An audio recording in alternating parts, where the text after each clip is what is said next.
welcome to Chain Trading News today on a Tuesday, the 14th of May 2024. The news is read by Loveness Gotora. Stories making the headlines. Honorable Mutasa speaks on title deeds for rural folks. Government criticized for charging passport fees in US dollars. L2's arise complaint later to ILO over lack of freedom of association in Zimbabwe.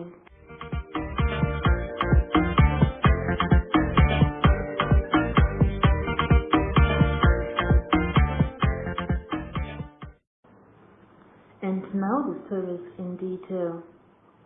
Record opposition MP for Shimba East, Honorable Oliver Mutasa, has criticized the current SANU-PF for sitting MP Kudakwashe Munandra for his recent remarks in Parliament.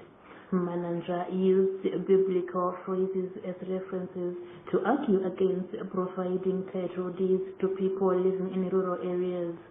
Honorable Mutasa said that title deeds are essential for citizens as they do not only provide security but also prevent exploitation by land barons and enable landowners to benefit from potential mining activities on their land as minerals are discovered. Let's hear from Honorable Mutasa as he further elaborates on this issue. And no far kuya kwa Oliver Mutasa former member of Parliament for Shimba East. And still ama yangu yatakapira chigaro yakapita by elected status of Jabangu teaching at school. Ashtaura Parliament ashtaura vari kumamisha navasabata nenyaya dzematitle deeds. Matitle deeds vanhu vavasapiwa. Pandauya pano kutaura kuti matauriro mamwe chekaya ndo mafungiro epati iyoyo ekuti iko vanhu havafani kupiwa matitle deeds muno munana White State kunana Garikani. Vanhu vavangoramba vachirarama vachingosubhasubhakira nemaslogani bedzi kusina matitle deeds. Sei zvakakosha mukuona kwavo kuti vagari vekumamisha vagare vasina matitle deeds. Zvakavakoshera pakudai ivo vanogara vega vaine matitle deeds. Emba muchagara makakotsekana makabata pepa risingatambirwe nebhengi rinonzi offer letter kana makangogarawo sekugara kwenyu makapfeka matisheti bedzi nguva zvinokuchengetedzai. Iye achauya saland baron unomuziva mukomana iyeyo, auya nehama dzake vana nhingi vaya vanisingata domini masta vachauya vese zvikireka zvopinda manje musansai muchadzingirirwa manje kwese uko tiri kuenda handei kunew parliament makuva ari kucherwa achihunu zvese zvichikanywa kanywa zviri kuitika kunana new parliament uko mumount Hampden zvakare mukati meconstituency medu. Vanoda kuti kana voita development munzvimbo vachipwanya kana kuti vachitengesa masenzi imomo inini hamuna cheruri chamuchabata ipapo. Why? Nokuda kuti hamuna bharo ramunaro muchangonzibudai muchikomboni chiindai moinda kupi pamwe makabva hamene kwamakabva hamuchazivi kwekuinda. Handei pese kune masabhuku kuti guta reHarare riri kudhivhelopa richiuya kunzvimbo iyoyo. Saka mese muri kuti vachikukuwata kuti musafunga zvematitle deeds yeopposition. Vayeuchidzei vanotaura kutaura kwakadai kuti vanobuya nehanda nyaya dzavakaendera kuhondo nepasecond chimurenga zvakare. Nyaya yaingovapo ndeyei? Nyaya yeland ndeyekuti iva nebharo. Chinhu chese chiri mukati menyika ino chine bharo mukati. Aitaura mukomana aitaura kuti mazuva ekare vana Abrahama vakapa Mwari land vakamupa land kudaro but haana kupa title deed kuti taifana kupa title deed kudenga richipuwa munhu. Zvingafamba sekudaro. We don't expect that coming from an honorable member. Why? Because everything under the sun must have a document. Motokari iri background kwako iwe uri kutora video.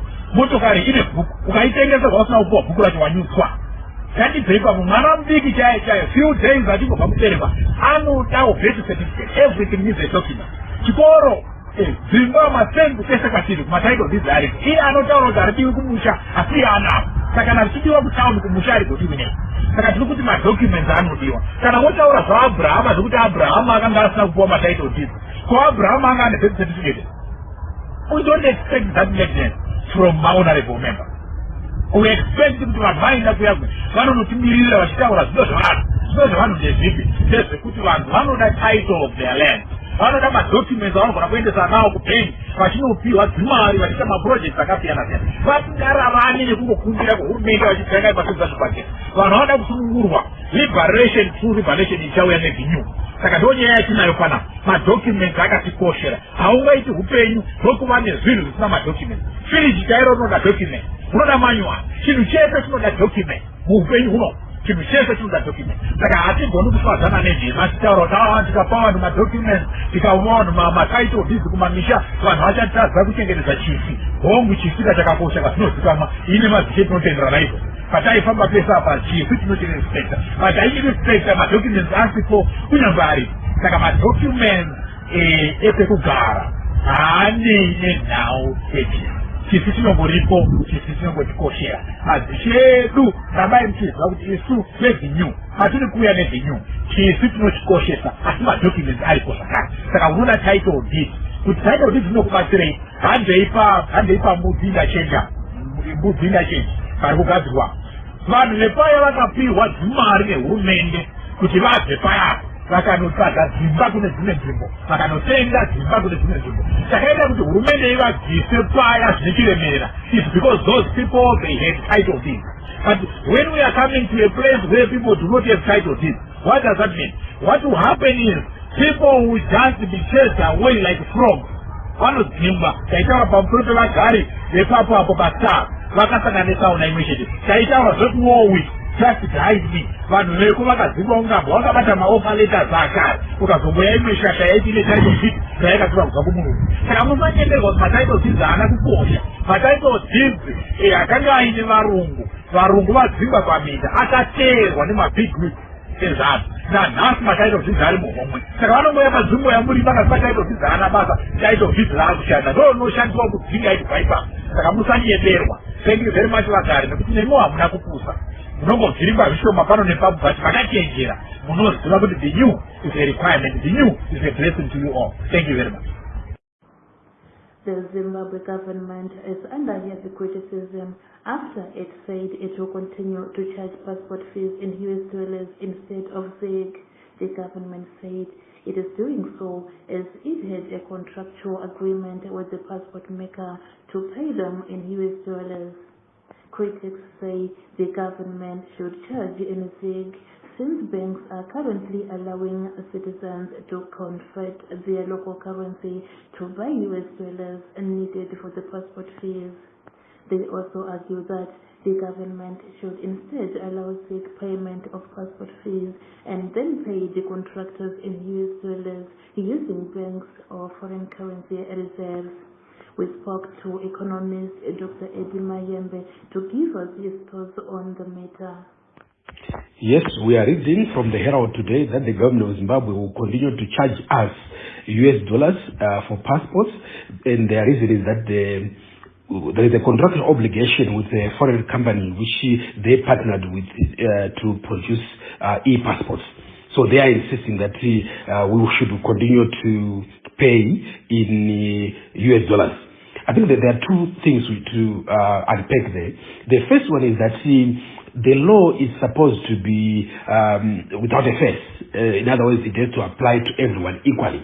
So if the government has already said that the ZiG is the national currency, and by that declaration, they are saying ZiG is a legal tender. So if it's a legal tender, everyone is obligated to receive. So no one is supposed to refuse to receive money in terms of the ZiG payments, because by law, it is a legal tender. So by exempting others and penalizing others, it means the law now has a face. and it's a challenge. The second aspect is that if the government is saying they cannot accept ZiG for this particular transaction, what they are saying is that it's difficult for the government to receive the money in ZiG and then convert it or buy US dollars using the same exchange rate. Because if it was easy, what is the problem? Because under normal circumstances, if all transactions, if it's easier to change from ZiG to US dollar or from US dollar to ZiG, you would expect the government to be able to say, no, you can still pay us in ZiG at the prevailing exchange rate, because they know that it's easier to get the US dollar at that prevailing exchange rate. So why is it so difficult for the government who is holding ZiG to convert that ZiG into US dollar and then they pay their contractor? I mean, that should be very straightforward. But what's so difficult? I suspect it's difficult because, number one, that exchange rate might not be realistic, or it's difficult to get the actual US dollar. So either way, there should be a problem there. But if it was easy just to convert, I don't think this transaction should have been caused so much headache. The Amalgamated Rural Teachers Union of Zimbabwe, ABITUZ, has written a letter to the International Labour Organization, ILO, to ask for the organization's intervention into the ongoing persecution of ABITUZ members and how the Zimbabwe government is restricting their rights to freedom association as enshrined in the country's constitution. ABITUZ President Oben Masaraure explains more on the contents of the letter. Amalgamated Rural Teachers Union of Zimbabwe submitted a complaint to the ILO, particularly to their Committee on Freedom of Association.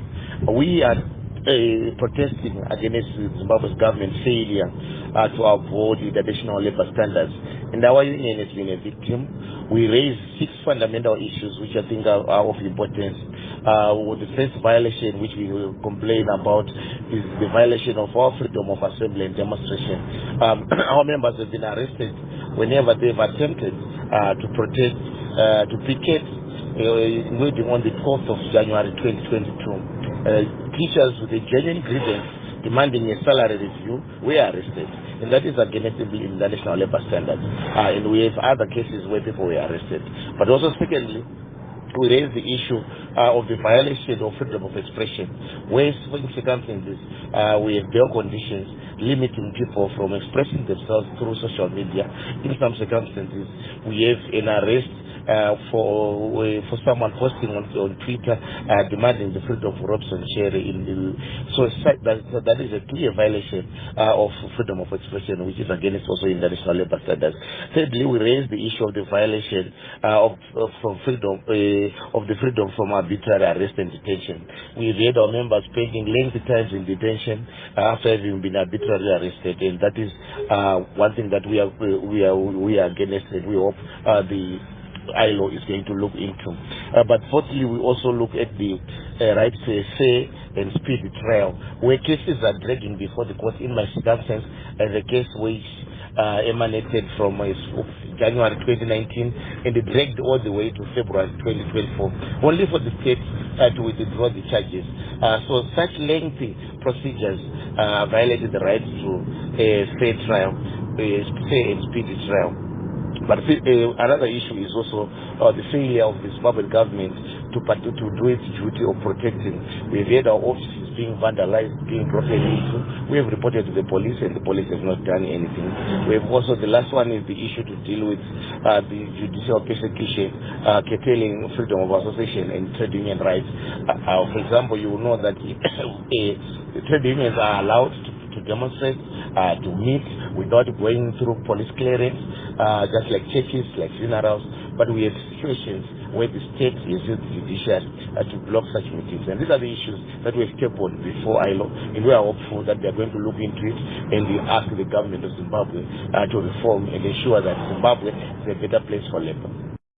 The Parliamentary Committee on Health and Childcare, chaired by Opposition MP Honorable Daniel Malukele, visited Mpilo Central Hospital in Bulawayo, where he was told renal patients are dying due to failure to pay at least $800 per month required for access to use the kidney dialysis machines at the hospital. Honorable Malukele urged the government's intervention to ensure that the dialysis machines are accessible to citizens for free. A man claiming to be Mr. Mnangagwa's son was arrested last Tuesday after he forced his way into the State House. 40-year-old Felix Togalasei Magurei allegedly parked his car outside the visitor's entrance and told the police officers that he had come to see his father, Mr. Mnangagwa. He was arrested after he forced his way through and made it onto the property's premises. Upon searching the vehicle, the officers found rounds of ammunition, a communications radio, a shambok, and a toy pistol. He was remanded in custody for a bail hearing. As we touch in the international news, rescue efforts continue in the city of Germany in South Africa, where at least 20 people are still thought to be alive under the rubble of a 5-story building that collapsed last Monday. The death toll stands at 32 people, with 12 survivors in hospital.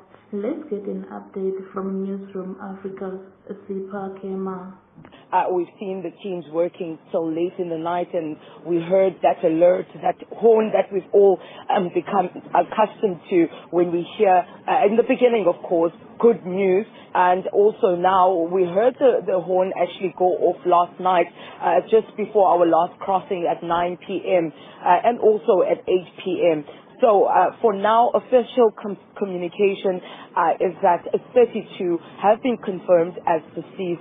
We're still waiting for that update at 9 a.m. We will receive an update or official communication from the George local municipality. Now, Aldrin, you also mentioned issues of identifying the deceased, and of course, this is where forensic services have been brought in to assist with DNA testing, fingerprint matching as well. But also, the authorities are also requesting that the families supply photos of unique markings such as tattoos or birthmarks or any other marks that they're able to identify the deceased loved ones with. But the pathology services have already started, Aldrin. I mean, so far they have been able to identify 6 of the deceased and able to match them with their families currently, but it is an ongoing process. Now, another thing that you mentioned would be Salga National and Western Cape Province coming in to visit the site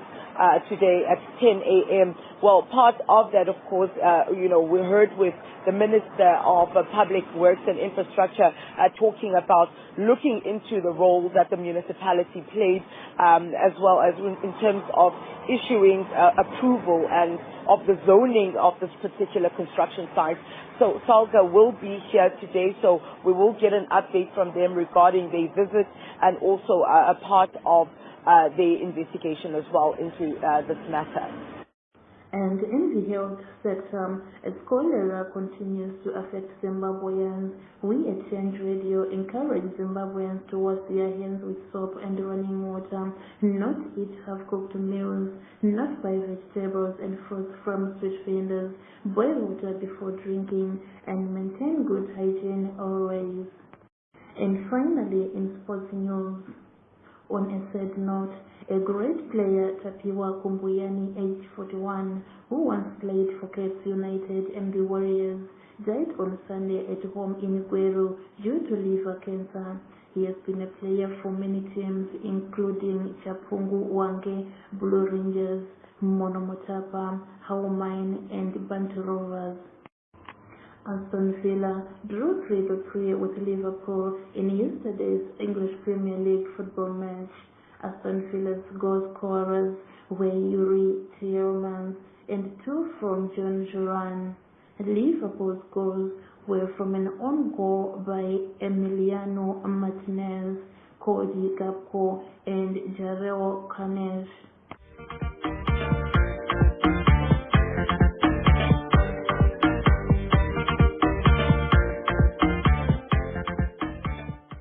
To conclude the news bulletin, here are the headlines once more. Honorable Muchasa speaks on the title deeds for rural folk. Government criticized for charging passport fees in US dollars. Altus rise complaint letter to ILO over lack of freedom of association in Zimbabwe. This ends the news bulletin.